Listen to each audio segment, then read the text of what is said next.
সাত আসমান সাত জমিন,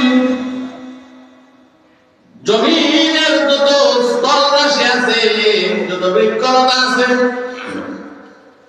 সমস্ত বৃক্ষলতাকে যদি কলম বানানো হয়, জমিনের সমস্ত জলরাশিকে যদি পেলে বানানো হয়, আর পৃথিবীর সমস্ত মানুষকে যদি লিখার জন্য বলা হয় আল্লাহ শ্রেষ্ঠত্ব আর বরত্ব লিখতে থাকো, এক সময় কলমের কালি শেষ হয়ে যাবে, কলম শেষ হয়ে যাবে, মানুষ শেষ হয়ে যাবে, আমার আল্লাহর বরত্বের কথা লিখা কখনো শেষ হবে না।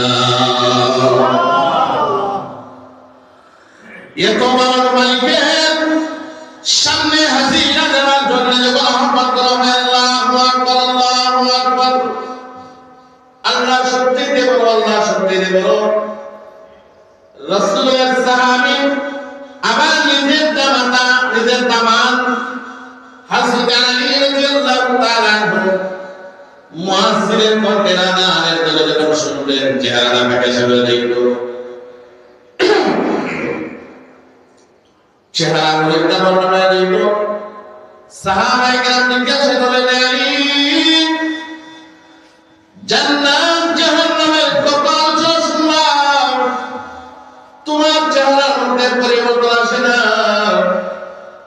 কিন্তু যখন মুয়াজ্জিনের কণ্ঠে আযান শুনো, সঙ্গে সঙ্গে তোমার চেহারা পরিবর্তন হয়ে যায়, যেন তুমি হরিদ্রা বর্ণ হয়ে গেছো, হলুদ বর্ণ হয়ে গেছো। কি হইল?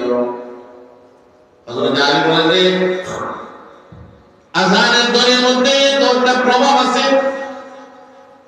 মুয়াজ্জিন আহ্বান করে মালিকের সামনে হাজিরা দিলে তখন আমার অন্তরের মধ্যে এত ভয় সৃষ্টি হয় যে মালিকের সামনে দাঁড়িয়ে কিঞ্চিত যদি বেয়াদবি হয়ে যায়, জীবনটা ধ্বংস হয়ে যাবে।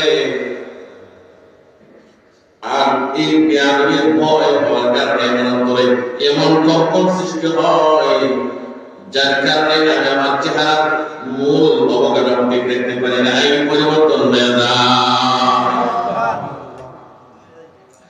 ইদা যুকিরাল্লাহু ওয়াজিলাত কুলুবুহুম ওয়া ইদা তুলিয়াত আলাইহিম আয়াতুহু যাদাতুহুম ঈমানা। দুই নম্বর হলো মুমিনের সামনে যখন আল্লাহর কোরআনের তেলাওয়াত করা হয়, তুলিয়াত আলাইহিম আয়াতুহু, আল্লাহর কোরআনের তেলাওয়াত করা হয়, যাদাতুহুম ঈমানা, মুমিনের ঈমান বাড়তে থাকে। কিভাবে মানে? ঈমান কিভাবে বাড়ে? ঈমানের মধ্যে চান্স কিভাবে হয়? ও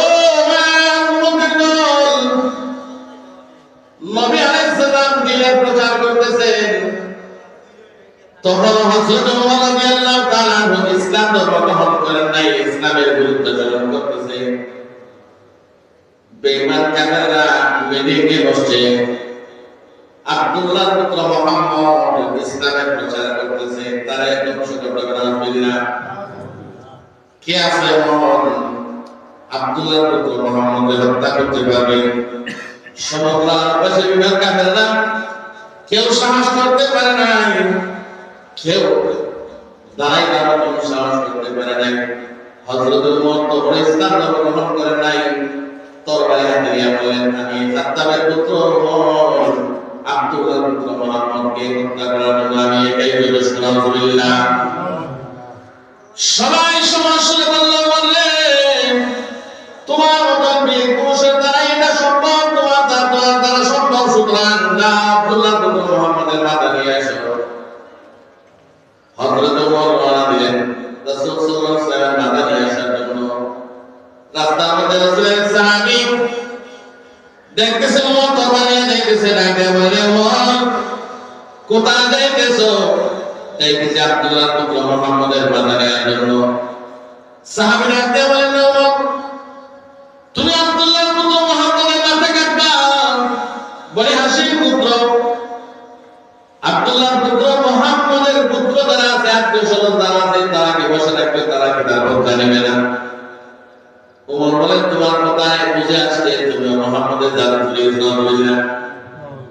তুমি মুহাম্মাদের ধর্ম মানছো, সুতরাং মুহাম্মাদের কাছে যাওয়ার পূর্বে আগে তোমার সাথে কথা বলা হবে। সাহাবীদের দরবারে বলেন, আব্দুল্লাহ পুত্র মুহাম্মাদের মাথা কাটার জন্য তুমি রওনা হইছো,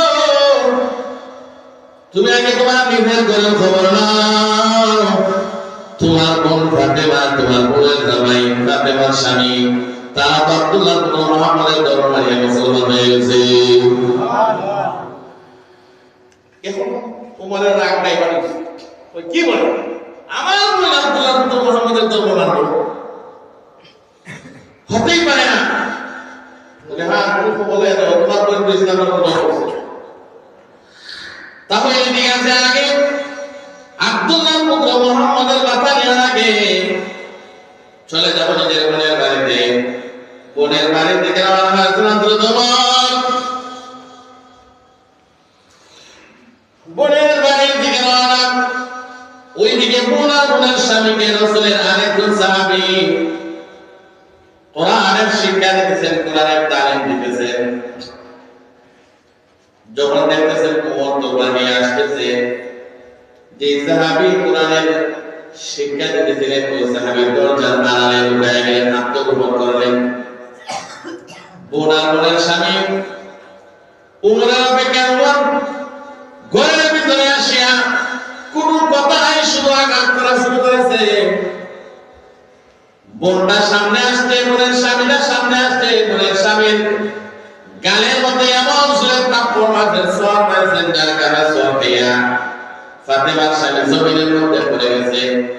বোনের মাথার মধ্যে আঘাত করেছে। বোন ডাক দেয়া বলে, ভাই বোন, এমন কোন দোষ করলাম যে দোষের কারণে তুমি আমাকে প্রহার করতেছ? তুমি কিছু বলবা তো কোন কারণে আমারে মারো? হযরত ওমর বলেন, হে ফাতেমা, তুমি আমার বোন, অথচ তুমি আব্দুল্লাহ পুত্র মুহাম্মাদের ধর্ম মানিয়ে ইসলাম ধর্ম গ্রহণ করেছো। বোনটা ডাক দেয়া বলে, ভাই বোন শোনো, ইসলাম ধর্ম গ্রহণ করার কারণে যদি তুমি আমাকে মারা প্রহার করো, এ ভাই তুমি সাক্ষী দাও, এই ইসলাম ধর্ম গ্রহণ করার জন্য জীবন দিতে পারি, তুমি ইসলাম জানতে পারি না। একবার না, দুইবার না, শতবার যদি জীবন দিতে হয়, আমার জীবনটা দিতে পারি, তবে ইসলাম জানতে পারি না। হযরত ওমরের মনের মধ্যে একটা দরদ উৎপাদ হয়ে গেল, সন্দেহ পয়দা হয়ে গেল, এমন কোন ধর্ম যে ধর্মটা গ্রহণ করার কারণে জীবন দিতে পারবো, তবে ধর্ম ছাড়তে পারবো না। মনের মধ্যে প্রশ্ন তৈরি হয়েছে, এটা জিজ্ঞাসা করে তোমরা এত সময় কি করছিলে? বলবে ভাবতে আমরা কোরআন তেলাওয়াত করছিলাম। কোথায় তোমাদের কোরআন না মানে বিতে দাও, সুবহানাল্লাহ বলেন। এবার হযরত ওমর কোরআন সামনে জীবন বলে সাবধান বলে, আল্লাহ কোরআন পবিত্র, এই পবিত্র কোরআনকে অপবিত্র অবস্থায় স্পর্শ করা যায় না। সুতরাং পবিত্র কোরআনকে স্পর্শ করতে হলে, ধরতে হলে তোমাকে পবিত্র হইতে হবে। বলে কিভাবে পবিত্র হবো? বাহ্যিক পবিত্রতা অর্জনের জন্য গোসল করতে হয়, ওযু করতে হয়। তোমার ভিতরে নেফাকি যারা আছে, নেফাকি দূর করার জন্য ওযু গোসল করা হবে না, কিন্তু বাহ্যিক পবিত্রতার জন্য ওযু গোসল যথেষ্ট। ভাই মনে রাখবে, কোরআনটা তোমার হাতে দিতে হয়, তাহলে তুমি প্রথমে গোসল করতে হবে, ওযু বানাইতে হবে।